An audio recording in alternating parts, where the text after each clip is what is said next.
July August অভ্যুত্থানে সরকার পতনের পর থেকেই সামাজিক যোগাযোগ মাধ্যমে সরব সাবেক প্রধানমন্ত্রী শেখ হাসিনা। কেন্দ্র থেকে তৃণমূল বিভিন্ন পর্যায়ে নেতাকর্মীদের সঙ্গে কথোপকথন ভাইরাল হয়েছে বহুবার। গাইবান্ধার এক আওয়ামী লীগ নেতার সঙ্গে এমনই একটি কথোপকথনে তিনি বলেন, ২২৭ মামলায় ২২৭ জনকে হত্যার লাইসেন্স পেয়েছেন তিনি, যার পরিপ্রেক্ষিতে শেখ হাসিনা সহ ২ জনের বিরুদ্ধে আদালত অবমাননার অভিযোগ আনে প্রসিকিউশন। বারবার নোটিশ দেওয়ার পরও ট্রাইব্যুনালে হাজির না হওয়ায় গত ১৯ জুন আমিনুল গনি টিটুকে শেখ হাসিনার পক্ষে লড়তে স্টেট ডিফেন্স নিয়োগ দেওয়া হয়।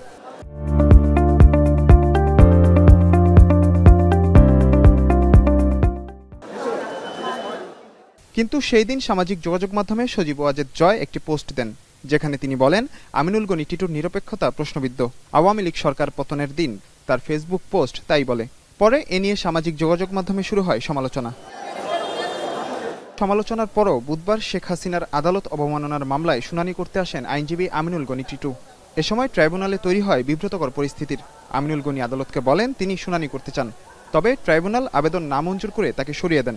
আমাকে অ্যাকচুয়ালি কন্টেম্পট পিটিশন হিয়ারিং করবার জন্য এখানে এনগেজ করা হয়েছিল, মূল মামলা নয়। তো কন্টেম্পট পিটিশন এটা হিয়ারিং করবার জন্য আমি প্রস্তুতি নিয়ে এসেছিলাম, যেহেতু কোর্ট থেকে এটা প্রশ্নটা উত্থাপিত হয় যে কনফ্লিক্ট অফ ইন্টারেস্টের কথা, সে বিবেচনা করে, এথিক্যাল দিক বিবেচনা করে আজকে আমি আমাকে প্রত্যাহার করেছি। এরপর ট্রাইব্যুনাল আদালত অবমাননায় শেখ হাসিনার পক্ষে লড়তে আইনজীবী আমির হোসেনকে নিয়োগ দেন। উনি ট্রাইব্যুনালের কাছে এই মামলায় থেকে নিজেকে প্রত্যাহারের আবেদন করেছেন।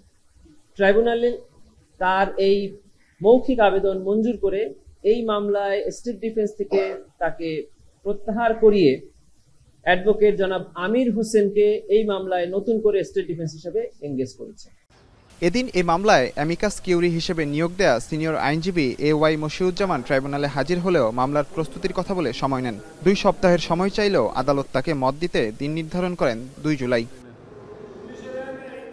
মাঝার ইমন, এখন, ঢাকা।